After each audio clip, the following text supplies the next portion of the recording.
When someone around you is really happy and starts laughing, do you find yourself starting to laugh too? Or when someone is feeling sad, do you start feeling down too just because you're with them?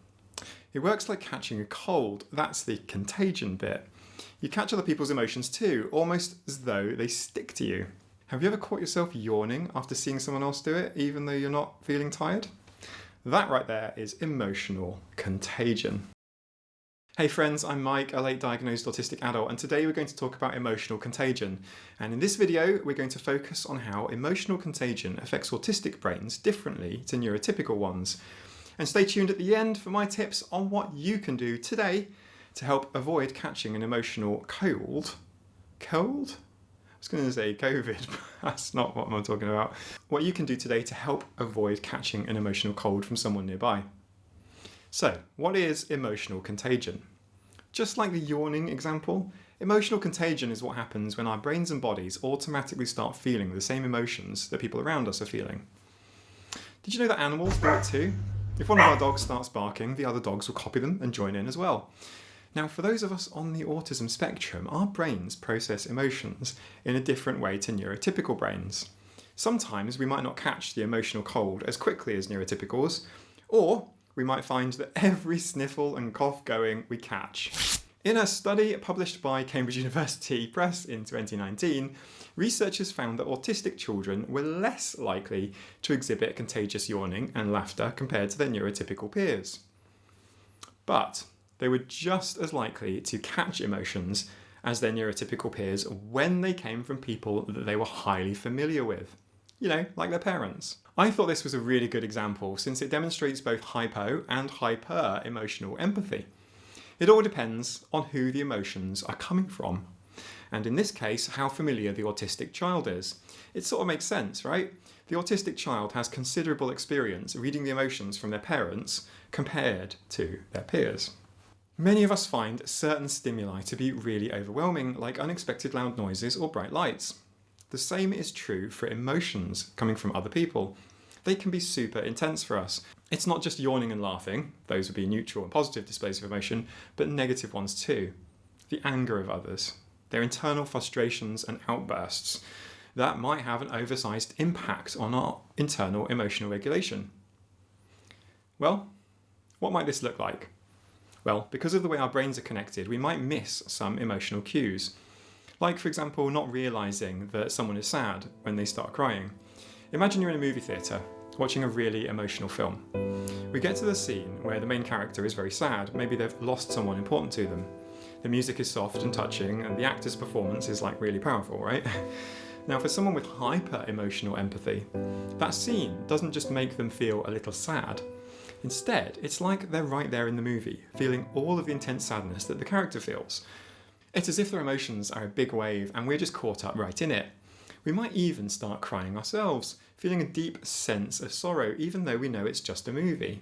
Our emotional response is turned right up to 11, and it's way more intense than what typical people might experience. This heightened empathy also means that we can deeply connect with others' feelings, but it can be overwhelming at times, especially when those emotions are strong, like sadness or pain. This is termed unmitigated communion. No, it's not like when the priest puts communion bread in your mouth when you haven't asked for it. It's like being super helpful, always putting others first, but to the point where you forget to take care of yourself.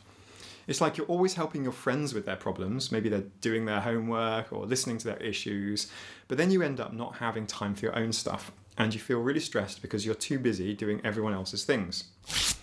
So this is from the paper Distinctions of Unmitigated Communion from Communion, Self-Neglect and Over-Involvement with Others. I'm just literally reading it on the page over there because these papers are not written very well, they're not easy to find. That's by Fritz and Helgeson from 1998. Now, the authors distinguished a specific trait called unmitigated communion. Basically, it means people-pleasing. It's a tendency to focus on others to the exclusion of the self.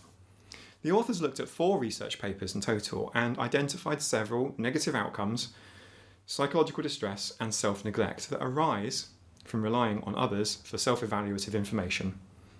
So, over-involvement with others' emotions could lead to a heightened absorption of their emotional states. Essentially, You can catch negativity from other people.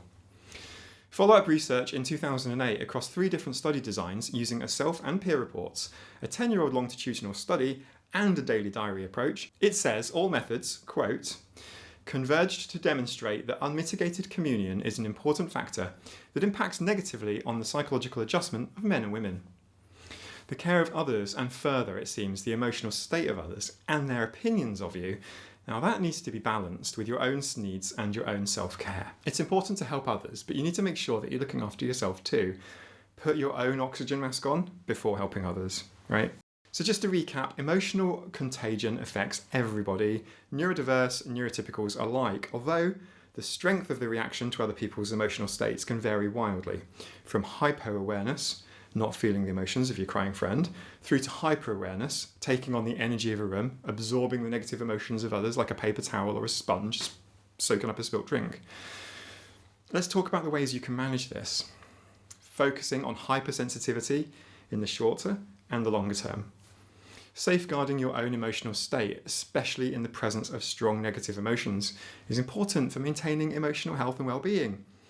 Here are some practical tips that can be useful if you experience hyper-emotional empathy. This one's for those with interoceptive hypo-awareness. I made a video on the signs that you might be autistic, and hypo-interoceptive awareness was in that video. Try, if you can, to understand what emotions affect you the most. Is it anger, sadness, or something else? I kind of dislike the phrase trigger warning. It feels too Gen Z for me, but this is actually what you're doing internally. Try to identify your own internal triggers. Number 2, cultivate positive emotional experiences. By doing this, you have a balance. It helps you see perspectives more clearly. Make sure you spend time in positive environments and with people who uplift you. Engaging in activities that bring you joy can help counterbalance the negative emotions that you might pick up from others. 3, develop a self-care routine. Having a routine for self-care can be a literal lifesaver. This might include activities like taking a walk, or just simply putting on your headphones and listening to some calming music. As an autistic person, you might also have something to bring with you, to touch maybe, if you feel overwhelmed. And I think touch is like kind of really overrated here. It's predictable. You know you're doing it. And those predictable sensations can help your brain regulate what it is that you're experiencing. Set clear personal boundaries. This one's a longer term strategy, and honestly it took me over 30 years to get the hang of it. It's perfectly okay to set limits. If someone's negativity is too much for you, give yourself permission to step away. You can say something like, I need a moment to myself, and remove yourself from the situation. It's extremely rare to actually find a situation where life and limb mean you cannot take a moment.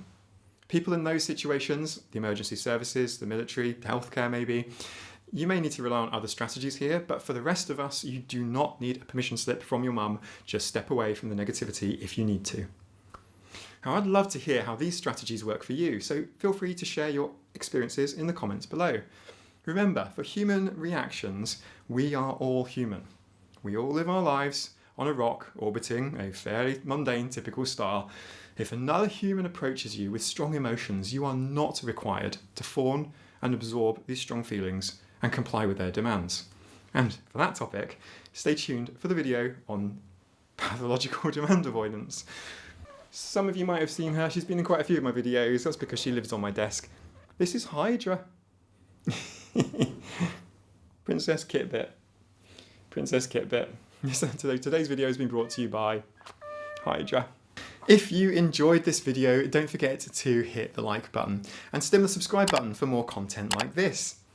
Have you ever experienced a situation where you felt overwhelmed by someone else's emotions? Share your stories with each other in the comment section below, and I'll see you in the next video. Bye for now.